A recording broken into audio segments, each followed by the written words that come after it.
છોટાઉદેપુર જિલ્લાના બોડેલીને ગુજરાત સરકાર દ્વારા નગરપાલિકા તરીકે જાહેર થતાં વિકાસના નવા યુગમાં પ્રવેશ કરી રહ્યું છે. બોડેલીના સર્વાંગી અને ટકાઉ વિકાસ જાણવા માટે બોડેલી વિઝન મીટનું આયોજન કરવામાં આવ્યું હતું, જેમાં શહેર વિકાસમાં નાગરિક ભાગીદારી વધારવી,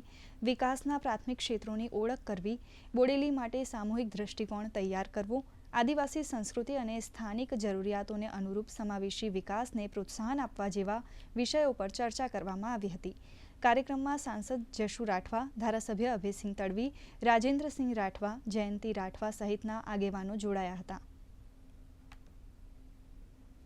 બોડેલી અત્યારે નવી નગરપાલિકા તરીકે જાહેર કરવામાં આવી છે અને એના માટે કેવી રીતે આપણે બોડેલીને આવતા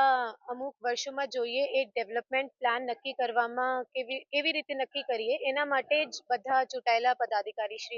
અધિકારીશ્રીઓ અને સૌથી અગત્યના જે આપણા બોડેલી નગરપાલિકા વિસ્તારના લોકો છે એમને બોલાવ્યા હતા. એમની રજૂઆતો છે, એમની જે પ્રોબ્લેમ્સ છે